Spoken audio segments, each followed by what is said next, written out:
Why does this unattractive girl still reside in her parents' house? It's quite bothersome. Could you kindly vacate the premises immediately? You clearly don't belong here. Pack your things and return to your parents' house. About a month after my husband passed away, I found myself living with and caring for my mother-in-law. These harsh words were directed at me by two individuals. Did I do something wrong? I've been contributing by paying $3,000 a month for rent.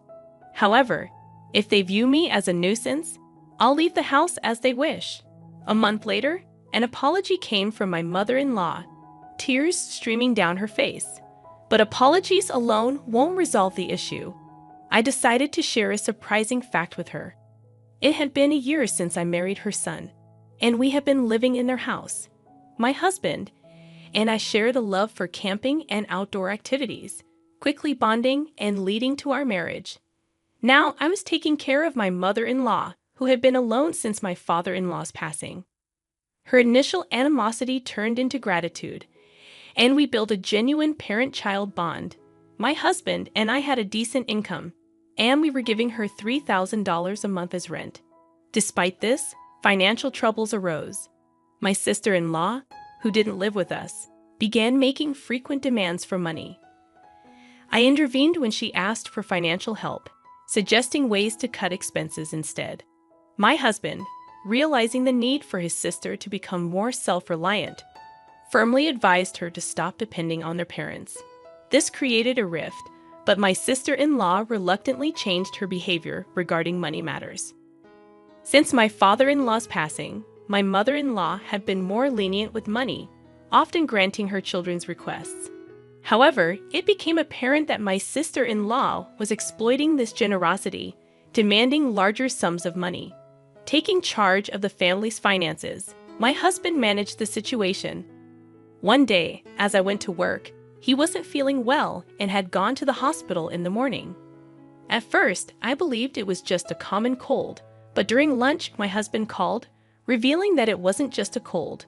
They had discovered cancer. The tests indicated that it was quite advanced, and I was told I had approximately a year left to live. His shocking words rendered me speechless, and panic set in as my thoughts froze. After standing still for a while, reality hit me hard, and I rushed to the hospital where my husband was. At that time, my husband still had enough strength to converse normally, but as the treatment continued, his strength diminished. After 6 months, he could hardly talk. 7 months later, struggling to breathe, my husband tried to convey something important to me. The content of his words was surprising and left me in shock. I spent several days absorbed in those thoughts, but a week later, my husband passed away. I couldn't believe it. I couldn't grasp what was happening. However, after his passing, I was busy with a funeral week and settling his affairs. Days passed, and just when I thought I could finally start coming to terms with my husband's death, an unexpected incident occurred.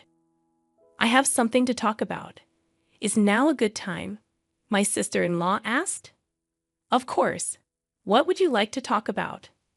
How much did you hear from my brother?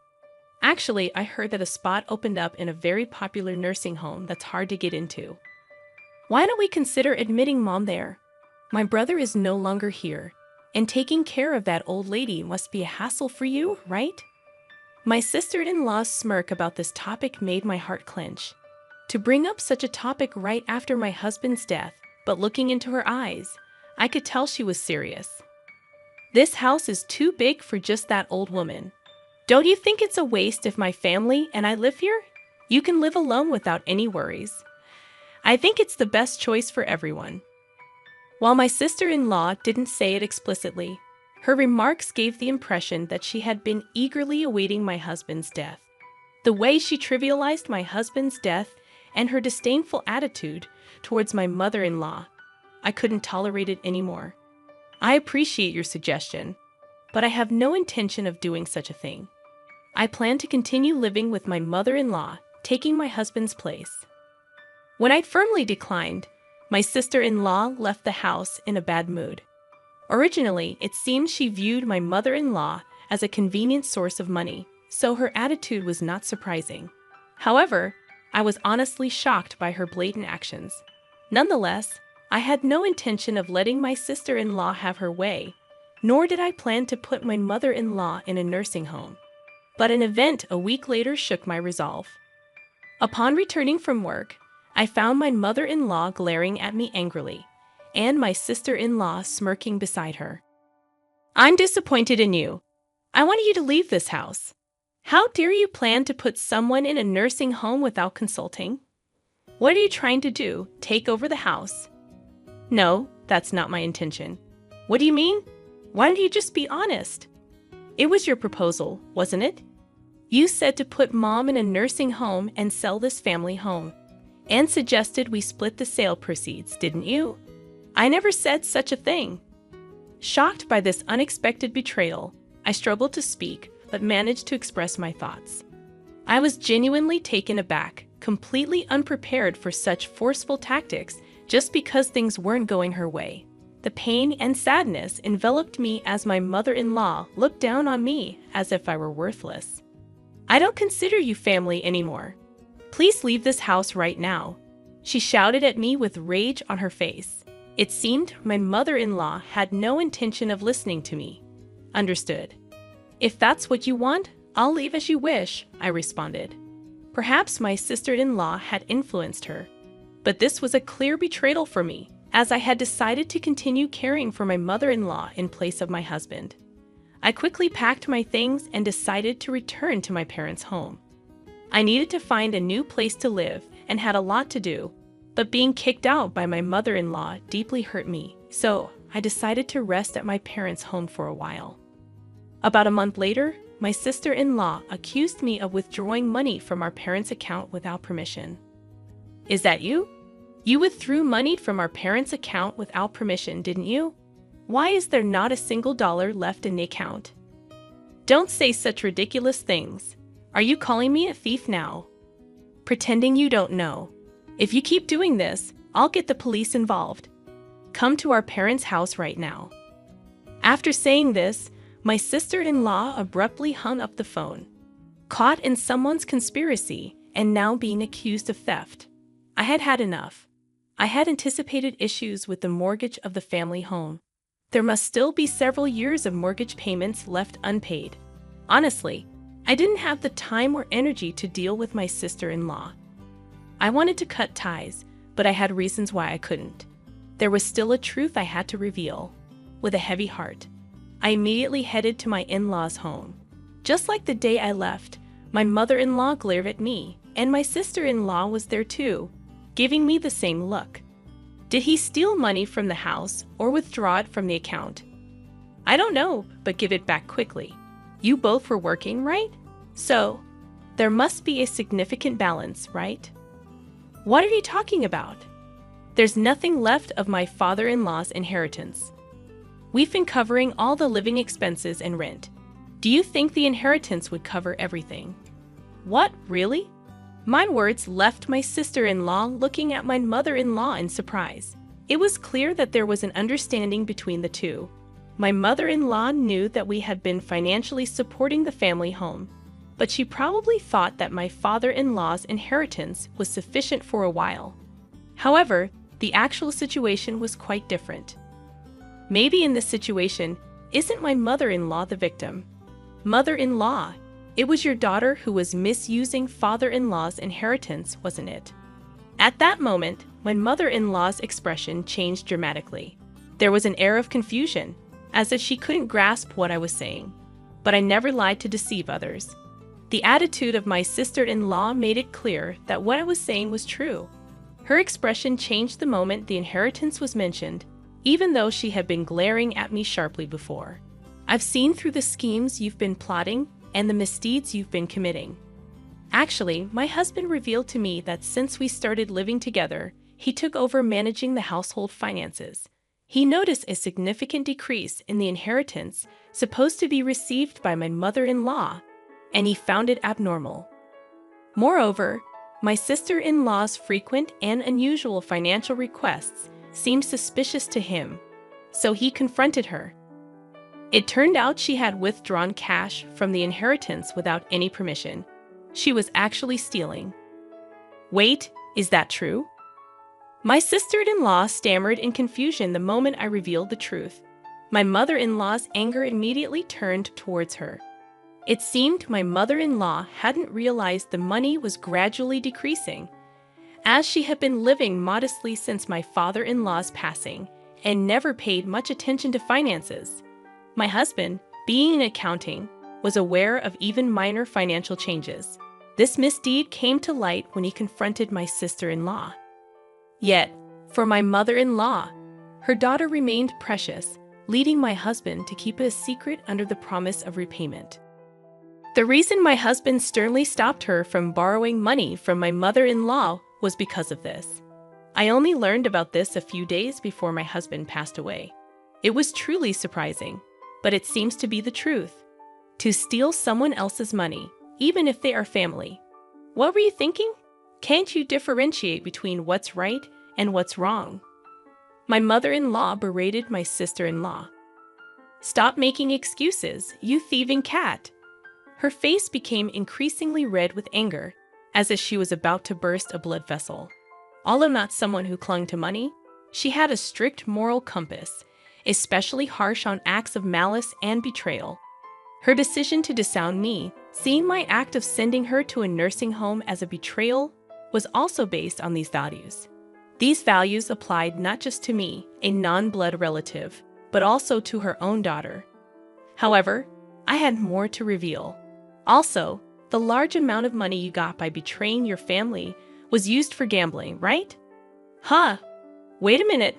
What are you talking about? My sister-in-law feigned ignorance. I've investigated everything. You'll understand if you look at these. I showed them several photos from an envelope. Pictures secretly taken by my deceased husband, clearly capturing my sister-in-law entering and exiting a casino. Your husband works for a foreign company, and you should be financially comfortable. My husband always wondered why you were so desperate for money. The investigation unexpectedly revealed your gambling addiction. Tell me, how enjoyable was it to gamble with someone else's money? What is this? This is called stalking. This is no joke. You're calling others thieves, and now this. And there's something else I need to tell you, mother-in-law. It was your daughter who suggested sending you to the nursing home. You know what? Finally, I've reached this point. It's time to reveal everything and then bring this to a close. My sister-in-law's true nature, previously unnoticed, was revealed through this incident. This should make my mother-in-law realize that blaming me was a mistake. Additionally, my mother-in-law was also manipulated by my sister-in-law's schemes. With the truth out, she should understand my position.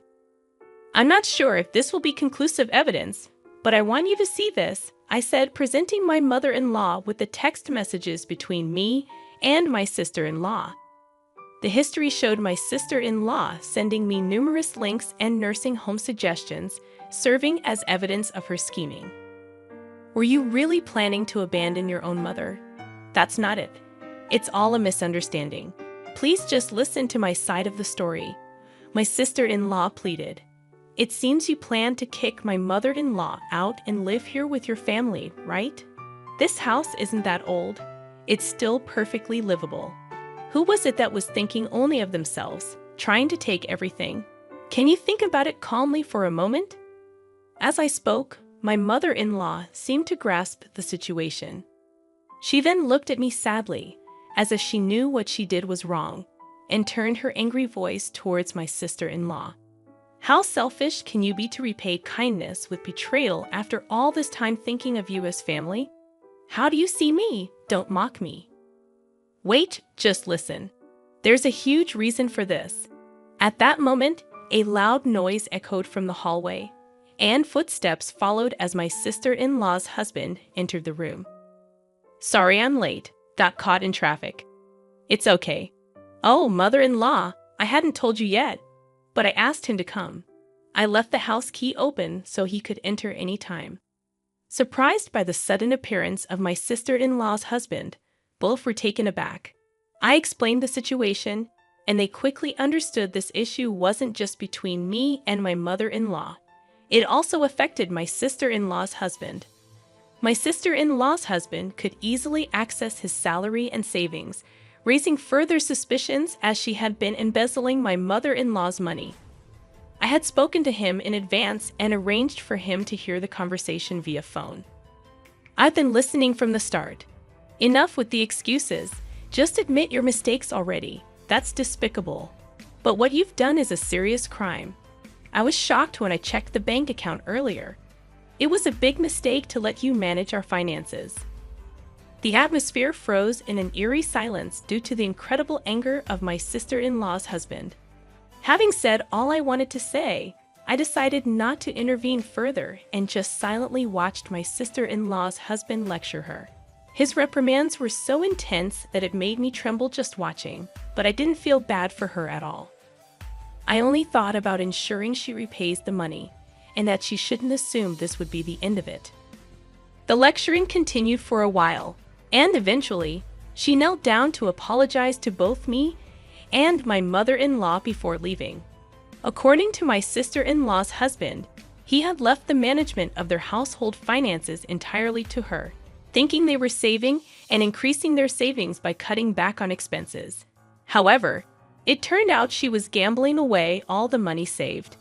As her gambling intensified, she eventually incurred debts on her credit cards and began stealing money from my mother-in-law to pay it off.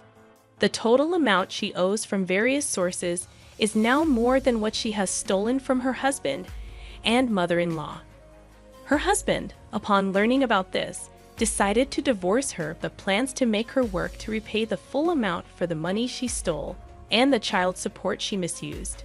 Until then, he had no intention of divorcing her and was constantly monitoring her behavior, hoping for her to change herself. It seems tough days are ahead for my sister-in-law.